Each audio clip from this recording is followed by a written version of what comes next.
direction de la rédaction, merci d'être au rendez-vous. À la une de l'actualité, Bshara Rahi, reçu au palais de Baabda.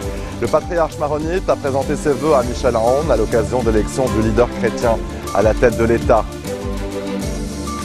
Les agences humanitaires mettent en garde contre des besoins massifs à Mossoul, où l'offensive des forces irakiennes a repris après une pause en raison du mauvais temps. Les principaux dirigeants européens à Berlin pour une ultime rencontre avec Barack Obama, le président américain qui a rendu un hommage très appuyé à la chancelière Merkel. Je vous disais en titre, le patriarche maronite Bshara Rahi, reçu au palais de Baabda, il a rencontré le président Michel Aoun pour lui présenter ses vœux à l'occasion de l'élection du leader chrétien à la tête de l'État. À quelques jours de la fête nationale, Rahi a estimé que les célébrations de l'indépendance trouvent tout leur sens en présence d'un chef de l'État, et ce après une vacance présidentielle de 2 ans et l'annulation des festivités. Le patriarche maronite a également salué les journalistes présents au palais présidentiel et a appelé à éviter de créer des fausses polémiques. Le Premier ministre désigné Saad Hariri a reçu les vœux du président palestinien Mahmoud Abbas à l'occasion de la fête nationale libanaise. Ce vendredi, le leader du courant du futur a également rencontré l'ambassadrice des Pays-Bas, Somsen Esther. Il a notamment été question des derniers développements au Liban et dans la région, ainsi que des relations bilatérales entre Beyrouth et Amsterdam. Dans une brève déclaration, la diplomate a salué l'élection de Michel Aoun à la présidence de la République et a dit souhaiter que le gouvernement Hariri soit formé dans les plus brefs délais. Dans le reste de l'actualité régionale, au moins 25 civils ont été tués ces dernières heures dans des bombardements aériens et d'artillerie du régime sur les quartiers rebelles de la ville d'Alep. Cette offensive entre ce vendredi dans son 4e jour.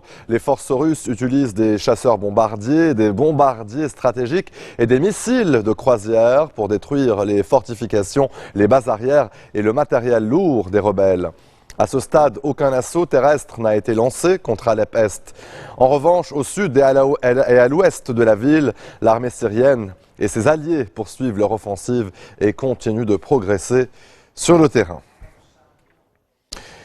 De l'autre côté de la frontière, en Irak, les forces ont repris l'offensive dans l'est de Mossoul, les forces du régime, bien sûr, au lendemain d'une pause involontaire en raison du mauvais temps.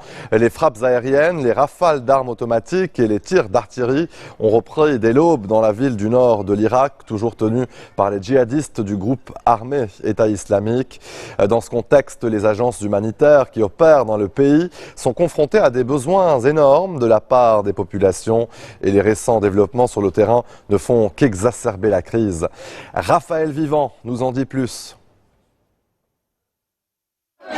Ces humanitaires du Croissant Rouge distribuent de l'aide aux habitants des quartiers est de Mossoul. Et pour leur prêter main forte, les soldats de l'armée irakienne. Ce sont des familles et des enfants, des gens misérables qui ont faim. Ils étaient entourés par les rats du groupe État islamique. Avec l'aide de Dieu, on est là pour eux. L'aide humanitaire arrive en continu. Nous n'avons aucun problème avec les soldats irakiens. Ils nous respectent et nous donnent à manger. Via son programme alimentaire mondial, l'ONU annonce être venue en aide à plus de 120 000 personnes depuis le début des combats à Mossoul. Et notamment ici, dans le camp de Hassan Cham, qui accueille plus de 6 000 déplacés.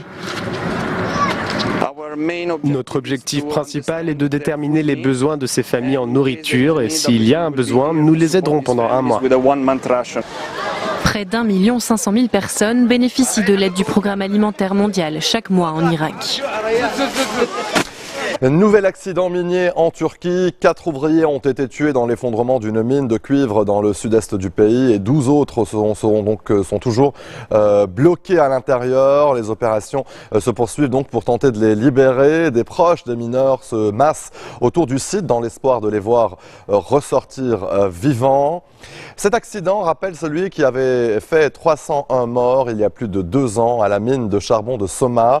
C'est dans l'ouest de la Turquie où une explosion et un incendie avaient provoqué l'effondrement d'un puits.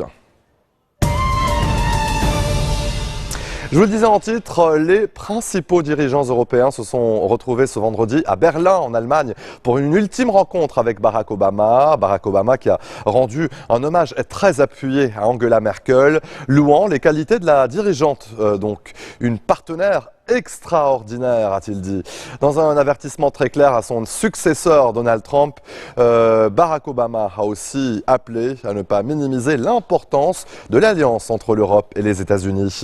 Le récit de Florence Tomaso. Barack Obama, une dernière fois aux côtés de celle qu'il a qualifiée jeudi de partenaire extraordinaire. Ce vendredi à Berlin, le président américain vient faire ses adieux aux piliers de l'Europe.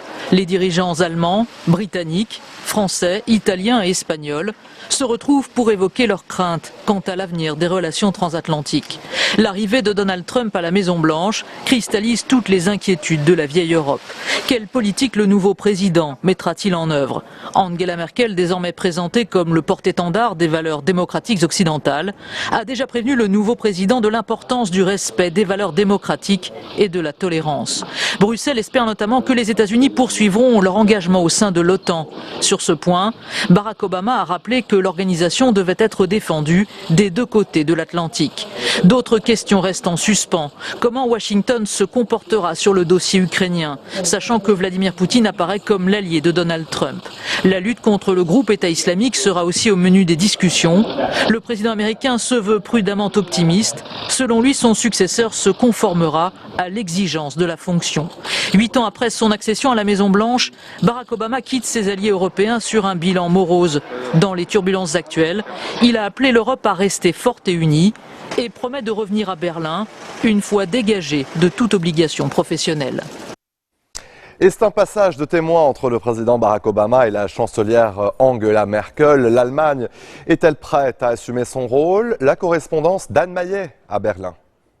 Le séjour très long de Barack Obama à Berlin, c'est tout un symbole, une sorte de consécration, voire un passage de relais, selon certains commentateurs, à Angela Merkel, qui d'un coup est un peu perçue comme un dernier rempart démocratique face à Donald Trump et à la montée des populismes.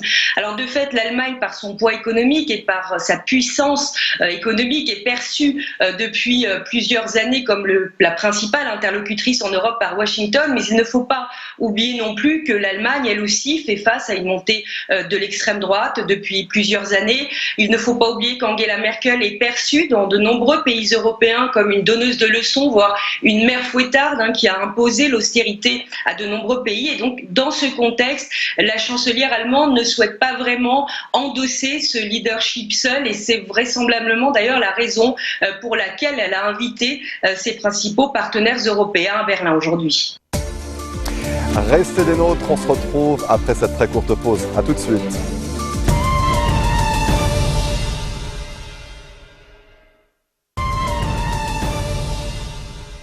Retour sur le plateau de l'info, le président américain élu Donald Trump a reçu dans sa tour de Manhattan le premier ministre japonais Shinzo Abe. Il est le premier dirigeant étranger à le rencontrer. Ce fut peut-être l'occasion pour le milliardaire de lever le voile sur ses intentions en ce qui concerne sa future politique commerciale, car elle inquiète au pays du soleil levant. Le récit d'Antoine Fenot. Première rencontre et premier test pour Donald Trump. Le président élu des États-Unis s'est entretenu avec le Premier ministre japonais Shinzo Abe. Une discussion informelle en forme d'opération déminage pour le nouveau président qui doit rassurer son homologue japonais. Peu après l'entretien, Shinzo Abe paraissait satisfait. Je ne vais pas rentrer dans les détails de ma discussion avec Donald Trump. Cependant, je suis convaincu que sans la confiance entre nos deux nations, notre alliance ne fonctionnera plus à l'avenir. Et après la discussion que j'ai eue avec Donald Trump, je suis persuadé qu'il est un chef d'État en lequel je peux avoir confiance. Un entretien très attendu pour lever les doutes apparus pendant la campagne sur la relation américano-japonaise. Donald Trump avait affirmé vouloir retirer les soldats américains présents dans l'archipel ou en faire payer le coup au Japon. Autre point noir, Donald Trump a également promis de bloquer le partenariat transpacifique signé en 2015 par 12 nations, accord que Shinzo Abe a toujours défendu mais qui n'est pas encore ratifié. Au Japon, ses positions inquiètent. Cette position de Donald Trump de s'exclure du traité transpacifique a été une onde de choc dans l'establishment japonais. Et côté japonais, il faudra expliquer que le Japon ne profite pas de la protection militaire américaine sans contrepartie. Les deux hommes pourront en revanche s'entendre sur leurs craintes mutuelles de la Chine. Le Japon tentera d'obtenir du nouveau président des garanties sur le conflit l'opposant à Pékin en mer de Chine orientale.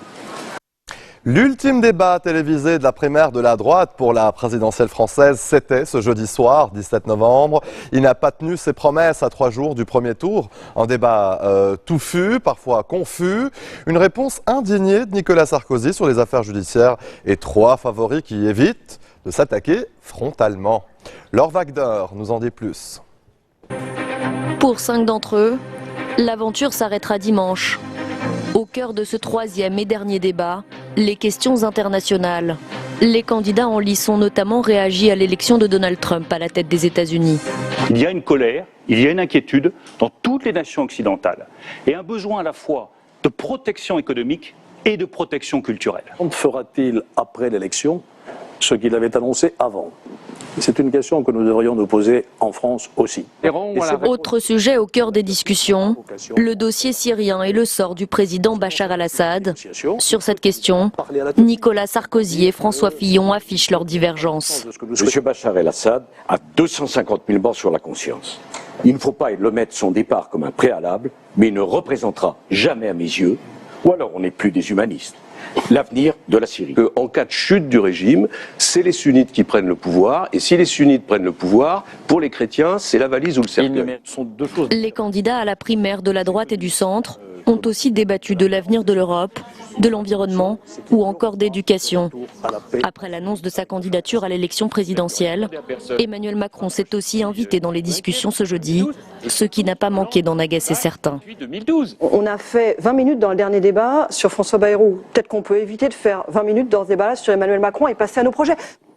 Des divergences donc, mais pas de clash frontal entre les candidats contrairement au précédent échange, ni d'annonce surprise. Cet ultime débat a permis à chacun de conforter